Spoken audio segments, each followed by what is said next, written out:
God Valley Incident 38 years ago, mangyayari ba ulit? Sa nangyaring God Valley Incident nga nalaman natin na nag-team up itong sila Garp at Roger para daw patumbahin itong si Rox D. Sebek. Kaya naman ang ine-expect nga ng marami similar yung mangyayari sa magiging laban ni Luffy kay Blackbeard. Magsasanib puwersa rin itong sila Kobe at Luffy para patumbahin naman itong si Blackbeard. Dahil as we all know pinoportray nga ni Oda bilang batang version ni Roger itong si Luffy, since idolo nga ni Luffy itong si Roger, similar kay Kobe na pinoportray naman as batang version ni Garp. At dahil nga sa nakapag-build na ng connection si Oda para maglaban sila Kobe at Blackbeard sa hinaharap, gaya ng nangyaring Rockeport incident, itong recently na pagkikita nila sa Amazon Lily, at itong pagdala niya kay Kobe sa Chinosu, mukhang possible nga talagang mangyari itong kampihan na to nila Kobe at Luffy. Bali isa nga lang yung example na yan sa mga posibleng parallel sa nangyaring God Valley incident at sa masasaksihan nating Final War. At yes, ito nga yung pag-uusapan natin sa video na to, yung mga parallel o yung nangyari sa God Valley incident na posibleng ulitin na naman ni Oda ngayong Final War. Bali lingid naman sa kaalaman ng marami most likely nga na gumagawa ng pattern itong si Oda sa kwento niya na One Piece. Though hindi natin alam kung intentional ba ito o hindi, nakikita naman natin yung nagiging resulta. Gaya na lang ng nangyari sa Alabasta Arc, kung saan merong grupo na kalaban sila Luffy, which is yung Baroque Works, at may prinsesa at hari silang tinulungan laban sa isang warlord. At itong kwento nga na to naulit-ulit pagtapos ng time skip, specifically during Dressrosa Arc, dahil similar ngang may hari at prinsesang tinulungan sila Luffy dito laban sa isa ring warlord na si Doflamingo. In short nagkakaroon ng pattern yung kwento ng One Piece, at maaaring itong pattern na to muli nating makita ngayong Final War. So bukod nga sa possible parallel ng kampihang Roger at Garp laban kay Sebek na ire-recreate nila Luffy at Kobe, laban naman kay Blackbeard,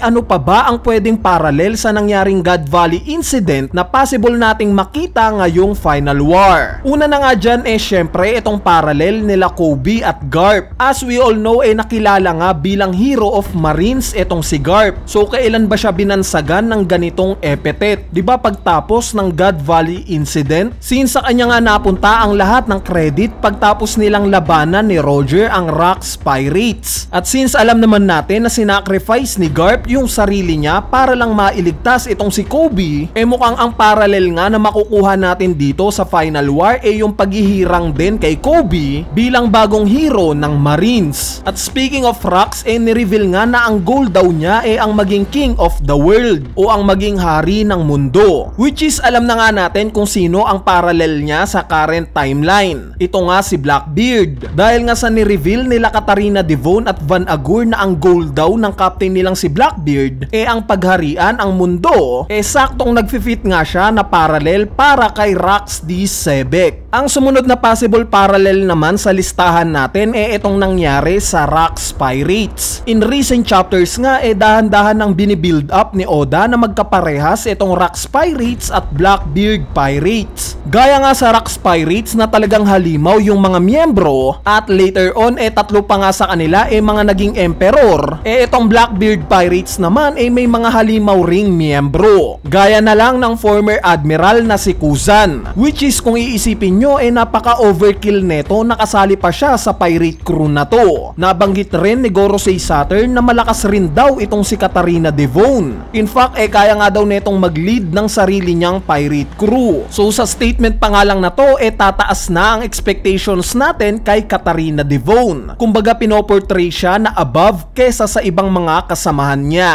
At hindi na rin naman nakakapagtaka kung it turns out na sobrang lakas netong si Katarina Devon, dahil until now nga isa siya bukod kay Lafitte sa Blackbeard Pirates na until now iniiwas ni Oda in battle. In short talagang mini-mirror ni Oda itong Rox Pirates sa Blackbeard Pirates. Kumbaga si Blackbeard similar kay Rax D. Sebek, si Katarina Devon similar kay Big Mom, at itong si Kuzan similar kay Whitebeard. Ngayon kung grabe naman pala yung naging lineup ng Rax Pirates sa nangyaring God Valley incident, ang magiging tanong nga ngayon paano sila natalo kila Roger at Garp kung ganito na talaga kalakas itong grupo nila. Natalo kaya sila dahil sa merong taksilang naganap? Bumaliktad kaya si Whitebeard during God Valley incident kaya natalo itong captain nila na si Rax D. Sebek? Kung iisipin nyo possible nga itong senaryo na to, since nakita naman natin yung mutual respect nila Whitebeard at Roger sa tuwing magkikita sila. Hindi kaya gaya sa nangyari sa God Valley incident na binaliktad si Rax ng mga kagrupo niya, ganito rin ang mangyayari sa Blackbeard Pirates pagdating naman ng Final War? Babaliktad rin si Kuzan para labanan itong si Blackbeard. Anyway, ang sumunod ngang possible parallel sa listahan natin itong mga Holy Knights. In chapter 1096 nga napag-alaman natin na bukod pala sa Marines, sa Roger Pirates at sa Rax Pirates may isang grupo pa pala ang sumali sa naging God Valley incident, at itong grupo nga na to yung mga Holy Knights. So gaya kaya sa nangyaring God Valley incident na sumali itong mga Holy Knights, sasali rin kaya sila sa parating na Final War? Not to mention na itong si Saint Figarland Garling nakaka-appoint lang bilang bagong Gorosei, pwede ring maging parallel kay Gorosei Saturn, since during God Valley incident nga present itong si Saturn. Kumbaga ang papalitang role ni Garling sa parating na Final War itong naging role ni Saturn during God Valley incident. Bali madagdag ko lang guys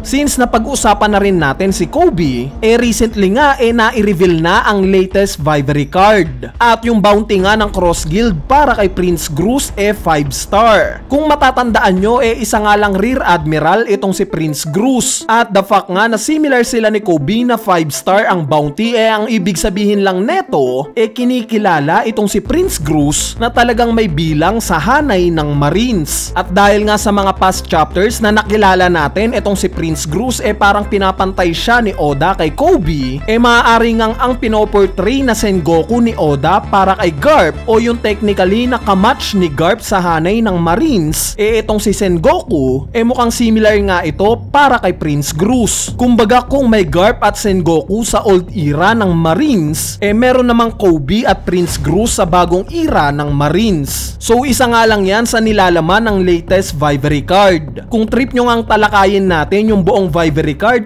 comment nyo na lang yan sa ating comment section sa ibaba para makita ko kung interesado ba kayo o hindi. Bali ayan na nga yung topic natin patungkol sa mga parallel ng God Valley incident sa parating na Final War. Kung may napansin nga rin kayong possible parallel na wala sa listahan natin, comment nyo na nga yan sa ating comment section sa ibaba. So yun lang, peace!